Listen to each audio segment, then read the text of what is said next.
ಆದ್ರೆ ಅದೆಲ್ಲ ಆದ್ಮೇಲೂ ನನ್ನಪ್ಪ ಯಾರು ಅನ್ನೋ ಪ್ರಶ್ನೆ ಕೇಳಿದಾಗ ನಾನು ಹೆತ್ತ ಜೀವದೆದ್ರೆ ಅಪರಾಧಿ ತರ ತಲೆ ತೆಗೆಸಿ ನಿಲ್ಬೇಕಾಗುತ್ತೆ. ಜಗತ್ ಬದಲಾಗಿದೆ ನಿತ್ಯ. ಇಷ್ಟೆಲ್ಲ ಪ್ರಾಕ್ಟಿಕಲ್ ಆಗಿ ಯೋಚನೆ ಮಾಡೋರು ನೀವು ಸೋಲ್ತೀನಿ ಅಂತ ಯಾಕೆ ಅನ್ಕೊಂಡಿದ್ದೀರಾ?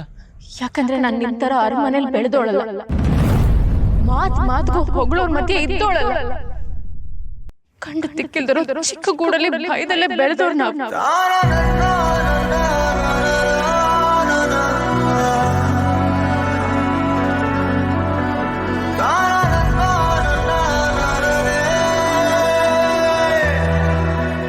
ಯಾರಿಗೆ ಹುಟ್ಟಿದ, ಎಲ್ಲಿ ಹುಟ್ಟಿದ, ಹೇಗೆ ಹುಟ್ಟಿದ ಅನ್ನೋದು ಗೊತ್ತಿಲ್ಲದೆ ಇರೋ ಈ ಹುಡುಗನಿಗೆ ನಿಮ್ಮ ಹುಡುಗಿನ ಮದುವೆ ಮಾಡಿದ್ರೆ ನೀವು ಒಪ್ಕೋತೀರಾ? ನಿಮ್ಗೆ ನನ್ನ ಒಂಟಿತನ ಆತಂಕನೂ ಅರ್ಥ ಆಗಲ್ಲ, ಅನಾಥ ಭಾವನೂ ಅರ್ಥ ಆಗಲ್ಲ.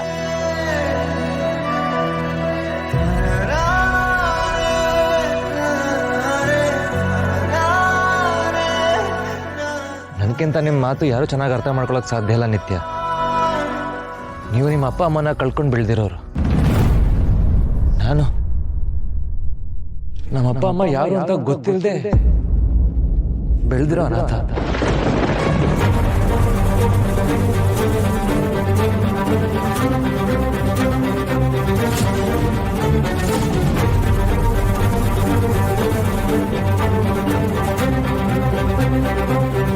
ನಾನು ಬೆಳೆದಿದ್ದು ದೊಡ್ಡ ಮನೆಯಲ್ಲೇ ಆಗಿರ್ಬೋದು, ಆದರೆ ಯಾವಾಗಲೂ ಒಂಟಿತನನೇ ಜೊತೆಲಿದ್ದಿದ್ದು.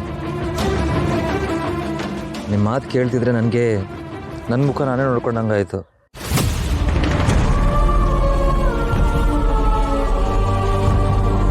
ನೀವು ಅನಾಥನ?